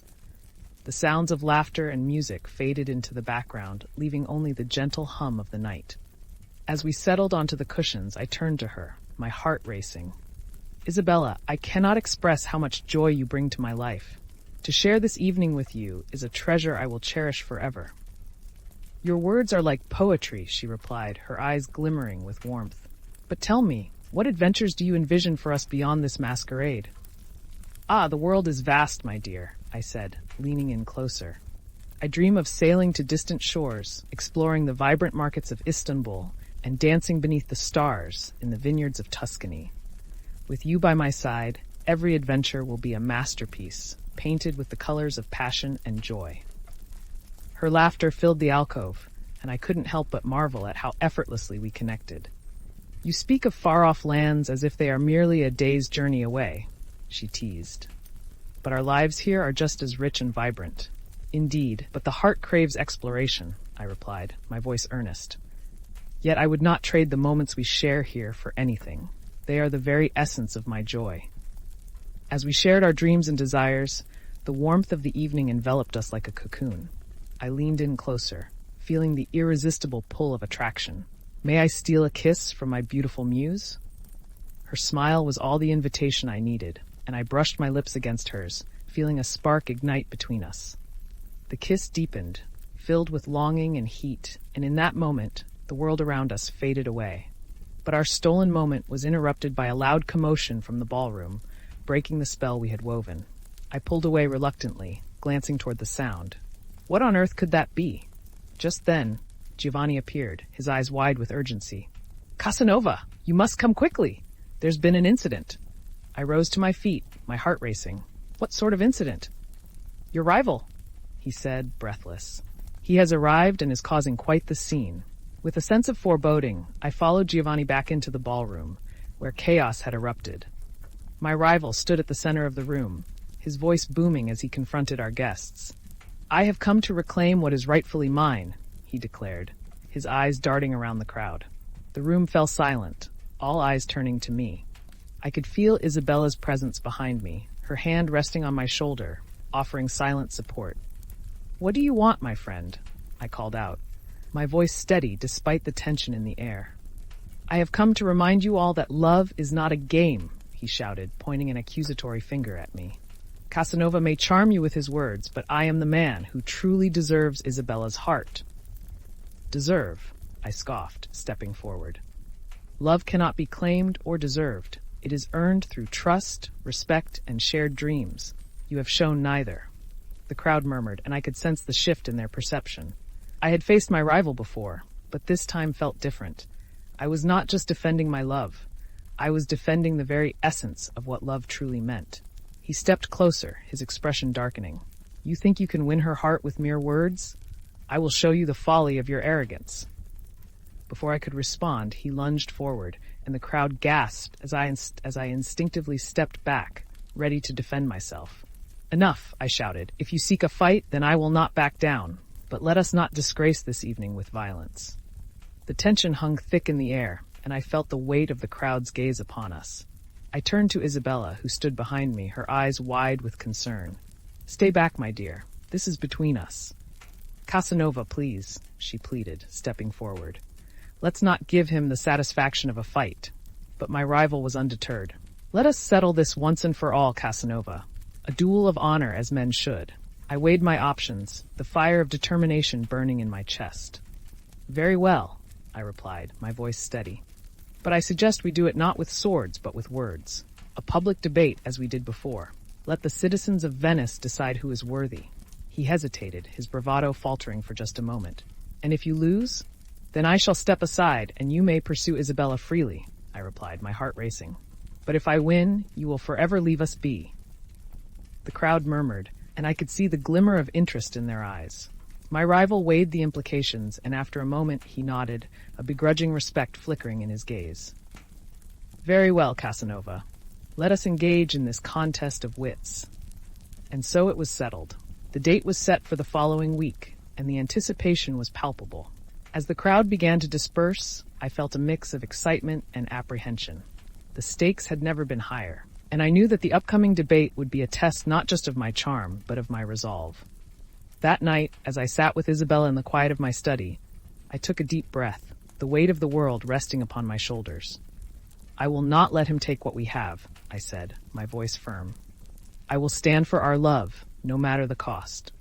Isabella reached for my hand, her touch grounding me. I believe in you, Casanova. You have a way with words that can captivate the heart of anyone who listens. Thank you, my muse, I replied, squeezing her hand gently. Together, we will face whatever comes our way. This love is worth fighting for. And so, dear listeners, as the days leading up to the debate unfolded, I found myself immersed in preparation. I spent hours honing my arguments, crafting each word with care, and seeking inspiration from the poets and artists who had come before me. The life of a wealthy man in Renaissance Venice was a tapestry woven with dreams, laughter, and the occasional rivalry, and I was determined to weave my own story into the fabric of history. With Isabella as my muse and partner, I felt ready to take on the world, to face whatever challenges lay ahead in this grand adventure we called life. The masquerade had been but a prelude to the epic tale that was yet to unfold, a story of love, courage, and the undeniable power of the human spirit. And as I prepared for the battle of wits and words, I knew that with Isabella by my side, I could conquer anything that came my way. Ah, dear listeners, as the days unfolded like the petals of a blooming rose, I felt the air of anticipation thickening around my impending debate with my rival. The vibrant streets of Venice, with their labyrinthine canals and echoes of laughter, served as both backdrop and stage for the drama that was about to unfold. With Isabella by my side, we spent our days exploring the city, taking refuge in quiet cafes where we shared dreams over cups of rich coffee and decadent pastries. Each moment was infused with the sweetness of love and the spice of adventure.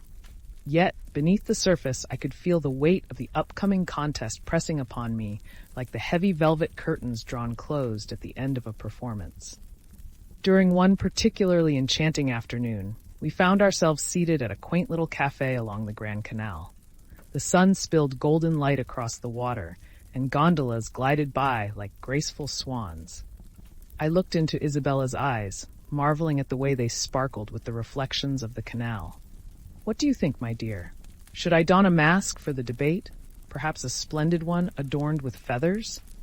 Isabella laughed, her laughter like a melody. Only if you wish to confuse your audience, but I believe your charm needs no disguise. You are already a master of persuasion. Ah, but a little theatricality never hurt anyone, I replied, leaning back in my chair, a playful grin on my lips.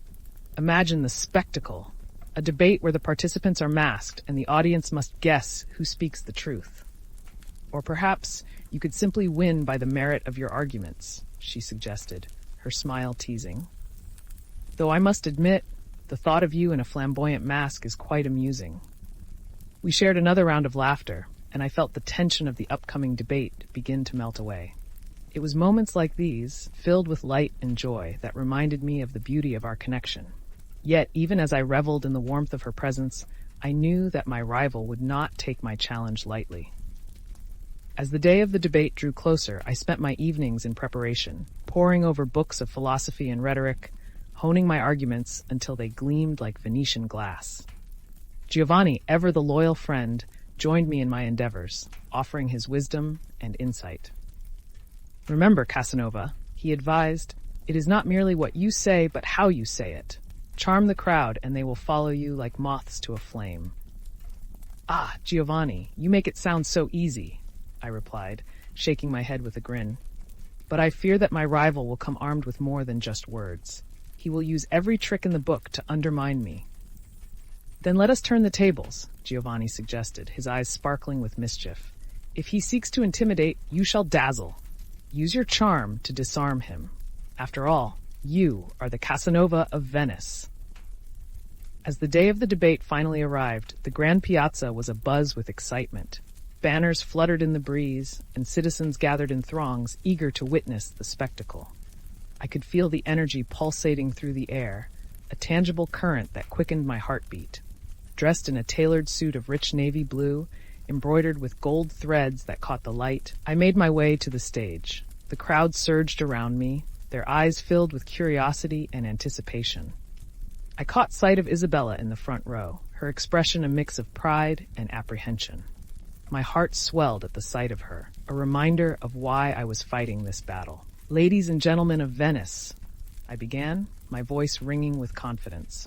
Today, we gather not merely to discuss matters of the heart, but to celebrate the very essence of love itself.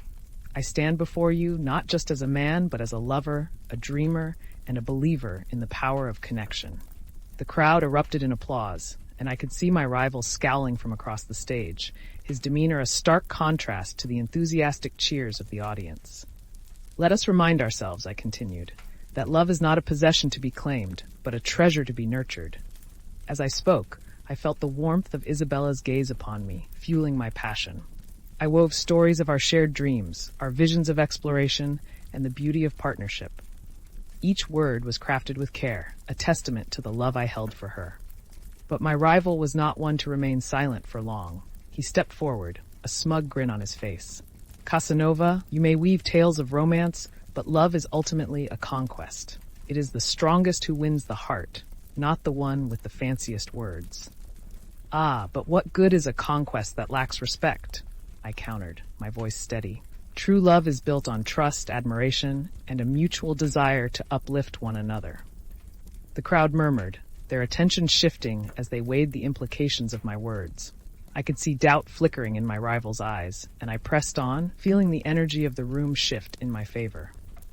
Let us not forget, I continued, that love is not a battlefield, but a dance, a delicate waltz where two souls move in harmony. It is a partnership, a shared journey through life's myriad adventures. As I spoke, I felt the passion rising within me, the thrill of connection fueling my every word.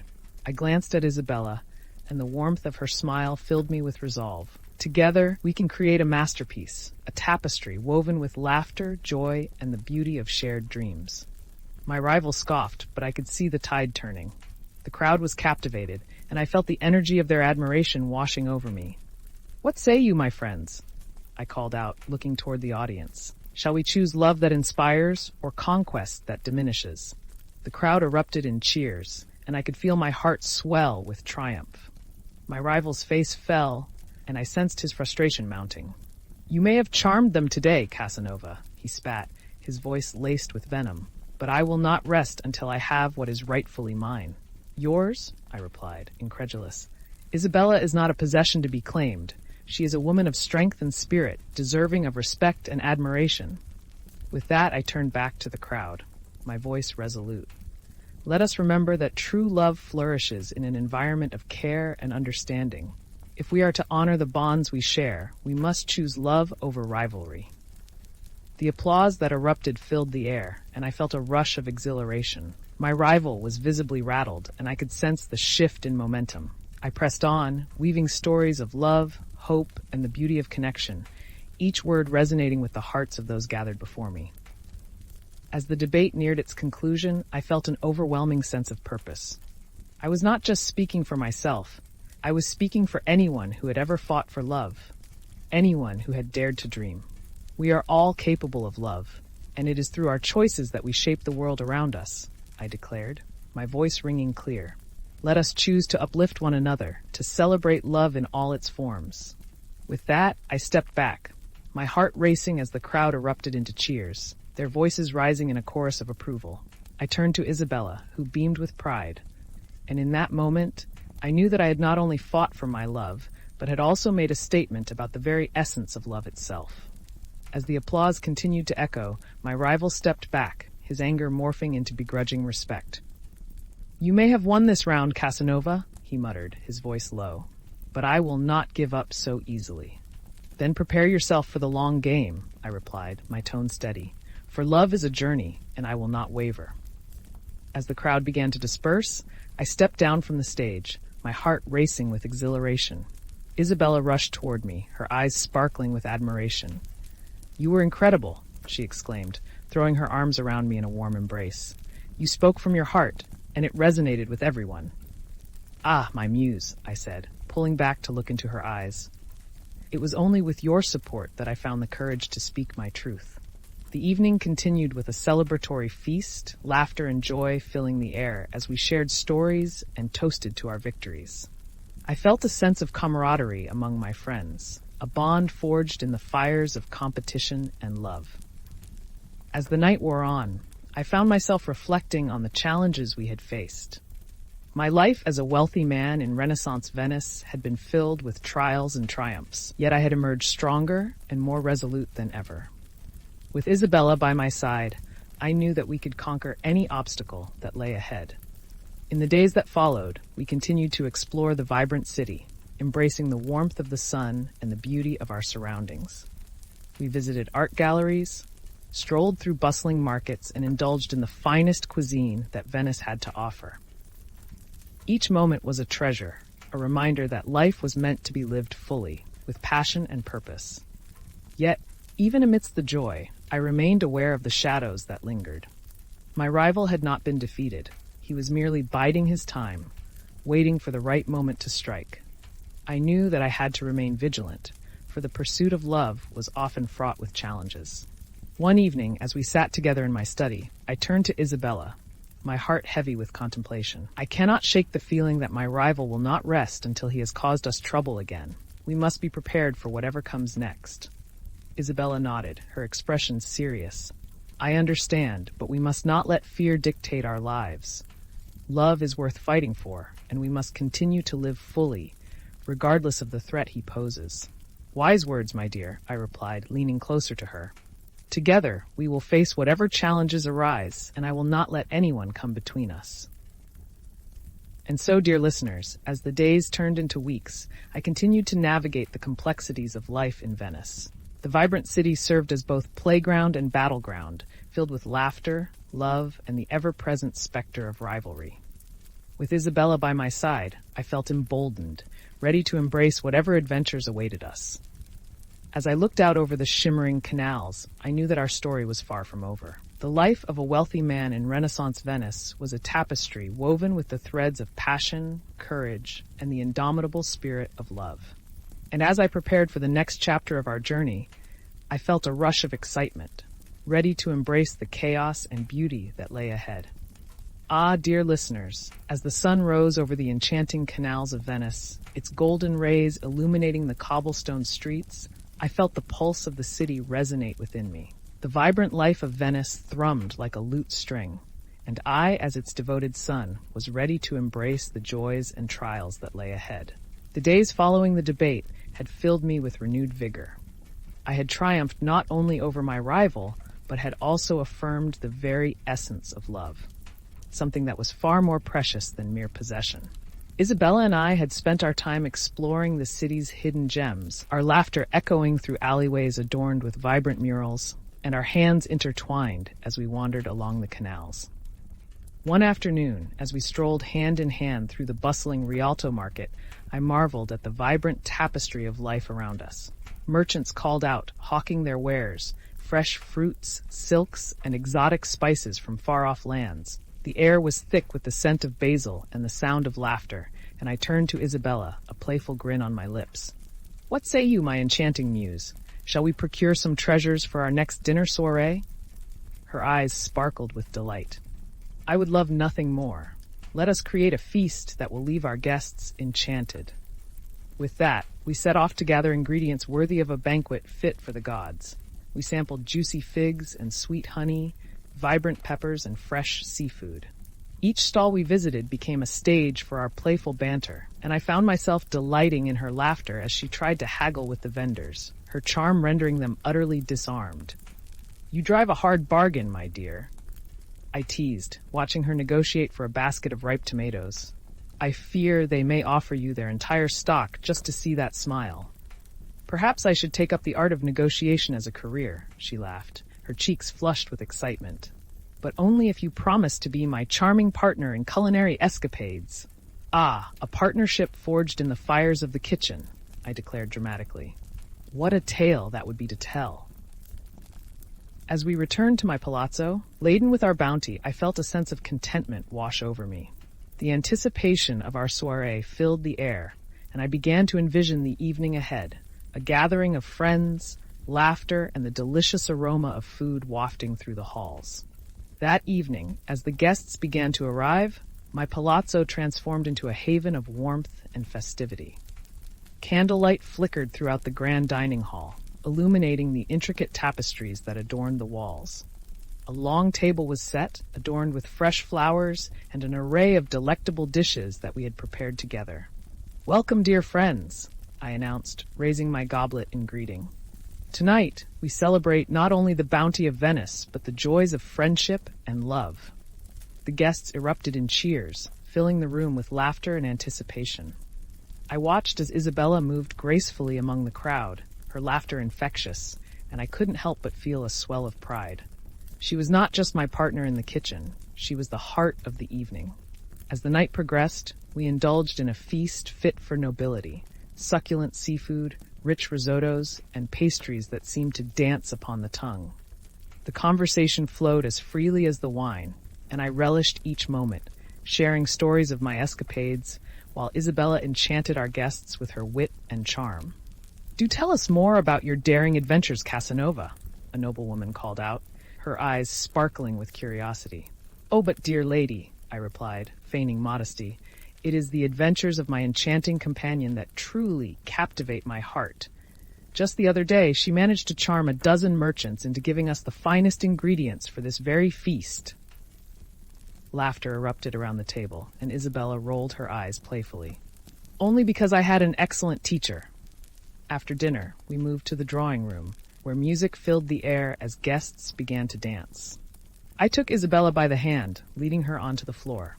"Shall we show them how it's done, my lady?" I asked, a grin spreading across my face. "Only if you can keep up," she challenged, her eyes sparkling with mischief. As we twirled and swayed to the music, I felt a sense of exhilaration wash over me. The world beyond the walls of my palazzo faded away, and in that moment, it was just Isabella and me, lost in the rhythm of the dance. I leaned in closer, my breath warm against her ear. "You are a vision tonight, my dear, the very essence of beauty." "And you, my charming Casanova, are quite the dancer," she replied, her voice teasing. "Though I fear you may be slightly more adept at charming than at keeping time with the music." "Taché!" I laughed, spinning her around once more. "But I assure you, I am a man of many talents." As the evening wore on, I felt a sense of fulfillment wash over me. The laughter, the joy, and the warmth of friendship enveloped us like a warm embrace. Yet, even amidst the revelry, a nagging thought lingered at the edge of my mind. My rival was still out there, plotting and scheming, waiting for an opportunity to strike. As the final notes of music faded and the guests began to disperse, I found myself alone with Isabella on the terrace, the moon casting a silvery glow over the canals. The air was thick with the scent of jasmine, and I turned to her, my heart racing. Tonight was a triumph, but I cannot shake the feeling that my rival will not rest. She placed her hand on my arm, her expression serious. "Casanova, you have fought valiantly for our love, and I believe in your strength. But remember, love is not just about battles. It is also about finding peace." "Peace, yes," I replied, my voice steady, "but I cannot allow him to disrupt what we have built. I will confront him, and I will not back down." Isabella nodded, her gaze unwavering. "I believe in you, but let us be wise. A duel of swords may not be the answer. Perhaps we can outsmart him instead." "Outsmart him?" I echoed, intrigued. "What do you propose?" "Let's throw him off balance," she suggested, her eyes twinkling with mischief. "We could invite him to the next soirée as a gesture of goodwill. Let him see the joy we share. Perhaps he will realize that our love is not something to be conquered." I chuckled, the idea taking root in my mind. "Invite my rival to our soirée? Why, that would be quite the spectacle. But do you think he will accept?" "Perhaps," she replied, a smile playing on her lips. "But if he does, we shall show him the strength of our bond, and if he refuses, it will reveal his true nature." As the evening deepened, I felt a surge of excitement at the prospect of our plan. The life of a wealthy man in Renaissance Venice was filled with intrigue and uncertainty, but with Isabella by my side, I felt ready to face whatever challenges lay ahead. The next day, I sent an invitation to my rival, extending a gesture of goodwill to join us for the next soirée. As I penned the note, I couldn't help but chuckle at the idea of him attending, perhaps to witness the bond that had grown between Isabella and me. Days passed, and as the evening of the soirée approached, I could feel the anticipation building. The grand hall of my palazzo was adorned with stunning decorations, and the aroma of exquisite dishes wafted through the air. I had invited our closest friends, knowing they would add an extra layer of joy to the festivities. Yet as the hour drew near, I found myself filled with uncertainty. What if my rival chose to disrupt the evening? What if he attempted to undermine the joy we had created? The thoughts swirled in my mind, and I turned to Isabella, seeking her reassurance. "Fear not, my dear," she said, her voice soothing. "Whatever happens, we will face it together. Love is our greatest weapon, and we shall wield it with grace." As the guests began to arrive, I felt a rush of excitement blend with apprehension. The atmosphere was alive with laughter and music, and when my rival finally arrived, he was greeted with a mixture of curiosity and skepticism from our guests. "Casanova!" he called, his voice dripping with mockery. "How generous of you to extend this invitation. I must say I am surprised." "Surprised, yes," I replied, a smile playing on my lips. "But I believe in the power of friendship, even amidst rivalry. Tonight, let us celebrate the beauty of life together." He scoffed, but I could see the flicker of intrigue in his eyes. The evening unfolded beautifully, filled with laughter, music, and delightful conversations. I watched as Isabella moved among our friends, her laughter ringing like music, and I felt a swell of pride. As the night wore on, I took my rival aside for a moment of private conversation. "I hope you are enjoying the evening," I said, my tone light, though my heart raced. It is not often one gets to witness a gathering filled with such joy. He glared at me, his expression a mix of disdain and curiosity. "You think you can charm your way through life, Casanova, but know this, I will not be outshone." "And yet, here you are," I replied, a playful grin on my face. "Perhaps you should consider embracing the joy around you rather than clinging to resentment. It may surprise you." His expression darkened, but before he could respond, Isabella joined us, her presence like a warm sunbeam. "Gentlemen, I trust you are getting along splendidly?" "Of course," I replied, my voice bright. "We were just discussing the beauty of friendship." "Ah, yes, the beauty of friendship," my rival echoed, his voice laced with sarcasm. "How charming." With that, Isabella turned her attention to the gathering, her laughter mingling with the music that filled the air. As the evening continued, I could see my rival struggling to find his footing among our friends. The warmth of our camaraderie began to chip away at the walls he had built around himself. As the night drew to a close, I turned to Isabella, my heart full. "Tonight has been a triumph, my dear. We have shown him that love cannot be conquered. It can only be celebrated." She smiled, leaning in closer. "Indeed, my charming Casanova, but let us not become complacent. We must remain vigilant." With that, I took her hand, feeling the warmth of her skin against mine. As we stepped onto the terrace, the moonlight casting a silver glow over the canals, I felt the rush of excitement and anticipation for the adventures ahead. "Together, we will navigate whatever challenges come our way," I declared, my voice filled with conviction. "For love is a journey, and I am grateful to have you by my side." As we stood together, the night alive with the sounds of Venice, I knew that our story was far from over. The life of a wealthy man in Renaissance Venice was filled with trials and triumphs, but with Isabella beside me, I felt ready to embrace every moment. And so, dear listeners, the tapestry of our lives continued to unfold, woven with the threads of passion, laughter, and the exhilarating chaos of love. As we faced the challenges of our world together, I knew that our bond would only grow stronger, and our adventures would become tales that would echo through the ages, forever etched in the annals of history. Ah, dear listeners, as the enchanting nights of Venice rolled on, each evening felt like a brushstroke on the canvas of my life, a canvas adorned with the vivid colors of laughter, love, and the occasional shadow of rivalry. With Isabella at my side, I felt emboldened, ready to embrace whatever adventures awaited us in this mesmerizing city. The aftermath of the soirée had left the city buzzing with excitement. Whispers of my rival's awkward attempts at blending into our celebration had become the talk of the town. I could hardly suppress a chuckle whenever I overheard a group of noblewomen recounting the tale of how he had mistakenly tried to flirt with one of our guests, only to find himself the brunt of her playful jests. A man who cannot charm even the simplest of hearts. I mused aloud to Isabella one evening as we strolled along the moonlit canal. "Perhaps he should take lessons from you," she teased, her eyes sparkling like the stars above. But then again, who could truly teach the art of charm better than the illustrious Casanova?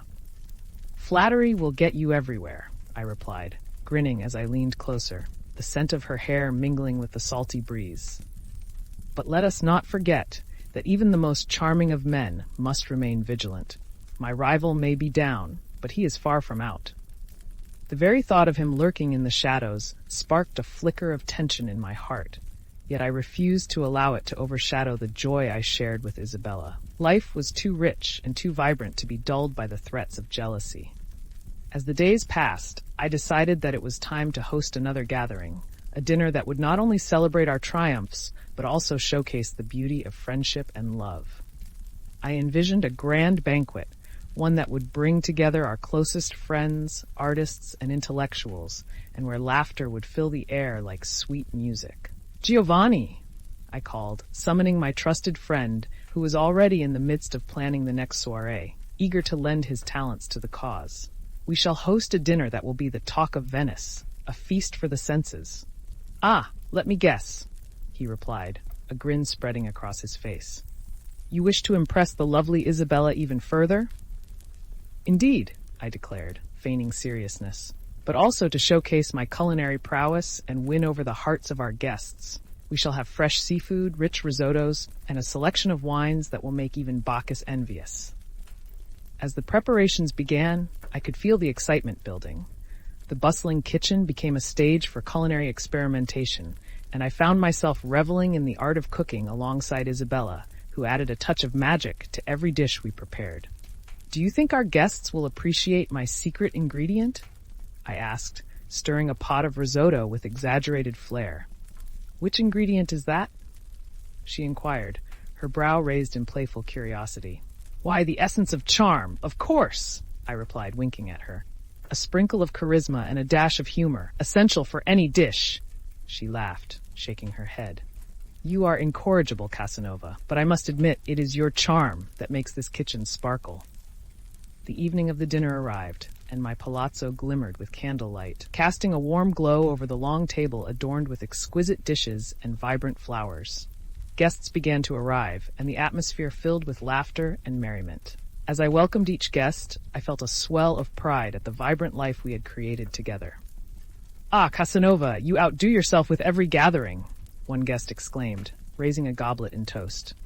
"What is your secret?" I leaned back, a smirk on my lips. "The secret, my friends, lies in the heart and the company we keep. The laughter of friends is the finest music of all." As the evening progressed, stories flowed as freely as the wine, and I found myself surrounded by artists and thinkers, each sharing their thoughts on love, life, and the pursuit of happiness. Isabella moved gracefully among the guests, her laughter echoing through the hall like a sweet melody. "Tell us a tale, Casanova," a poet called out, his eyes sparkling with mischief. "We want to hear of your latest escapades." I leaned back, a playful grin on my lips. "Ah, but each tale must be seasoned with truth and a hint of exaggeration. Let me recount the time I found myself in a rather precarious situation with a rather enchanting lady." As I spun my tale, the guests hung on my every word, laughter erupting at the right moments. The evening became a tapestry woven with humor and warmth, a celebration of life that transcended the worries of the outside world. Yet as I glanced at the door, I felt a flicker of unease. The weight of my rival's lingering presence was a shadow I could not completely shake.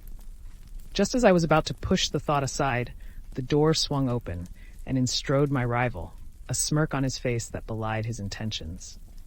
"Ah, what a delightful gathering," he called out, his voice dripping with condescension. I couldn't resist the invitation to witness the charms of Casanova in action. The laughter faded for a moment as all eyes turned to him, and I felt the tension in the air thicken. "Welcome, my friend," I declared, my voice steady despite the sudden shift in atmosphere. "Tonight we celebrate love and laughter. Join us." The crowd murmured, unsure of how to react, but Isabella stepped forward, her confidence shining through. "We are glad you could join us," she said, her voice warm. "Tonight is about friendship and joy, and we hope you will partake in that spirit." He feigned a smile, but it was clear that he was not here to partake in merriment. "Ah, the spirit of friendship. How noble of you, Isabella. But tell me, are you not worried that your charming Casanova may have a few tricks up his sleeve?" I stepped forward, my heart steady. "Worry not, for tonight is about celebrating the bonds we share. If you wish to join us, then let us set aside our rivalry, at least for the evening." He considered my words, and after a moment he nodded, though the tension between us was palpable. "Very well, let us see if your charm can truly win over the hearts of the room." As the evening continued, I could sense the crowd's curiosity shifting back toward the revelry. I kept my distance from my rival, but I could feel his eyes on me, watching my every move. Isabella, ever perceptive, sensed the tension and remained close by my side, her presence a calming balm. As we moved to the dining table, I raised my goblet high. To love and friendship, I announced, my voice ringing clear. May we always cherish the bonds we share and the laughter that fills our hearts. To love and friendship, the guests echoed, their spirits lifting as the atmosphere returned to one of joy. The dinner continued, filled with laughter and camaraderie, but I could feel my rival's simmering discontent beneath the surface. As the evening drew to a close, I decided it was time to confront him once and for all. "Shall we take this outside?" I suggested, my tone light but firm. "Let us not disrupt the festivities with our rivalry." He eyed me, a flicker of surprise crossing his face, before he nodded, following me into the courtyard of my palazzo. The moon hung overhead, casting a silvery glow over the cobblestones as we stepped away from the laughter of our guests. "What is it you want, Casanova?" he asked, his voice low and tense. "I want to remind you that love cannot be won through intimidation or rivalry," I replied, my gaze steady. "Isabella is not a prize, she is a partner, and our bond is forged in respect and admiration." He scoffed, but I could see a flicker of uncertainty in his eyes. "You think you can charm her away from me?" I took a step closer, my voice firm. "What I offer Isabella is not simply charm. It is a life filled with adventure, respect, and love. If you truly care for her, you would recognize that." The tension crackled between us, and for a moment I wondered if he would lash out. But instead, he looked away, his bravado faltering. "Perhaps you are right. Perhaps I have been blinded by my own desires." "Then let us both step back," I suggested, my tone softer. "Let us allow her to choose her own path. True love cannot be forced. It must be nurtured."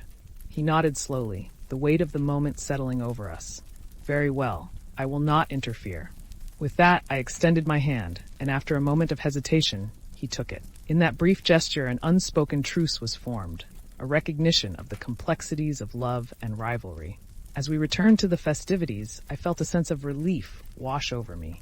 The life of a wealthy man in Renaissance Venice was filled with both challenges and triumphs. But in that moment, I knew that love was ultimately the most powerful force of all. The night continued, filled with laughter, music, and the warmth of friendship. As I stole glances at Isabella, I felt my heart swell with affection. She was a force of nature, a vibrant spirit that brought light into my life. And so, dear listeners, as the evening came to a close, I knew that our journey was far from over. Together, Isabella and I would navigate the complexities of love, face the challenges that lay ahead, and embrace the beauty of life in this wondrous city. Each moment was a treasure, and as we stepped into the future, I felt ready to write the next chapter of our story, a tale woven with passion, adventure, and the undeniable strength of love.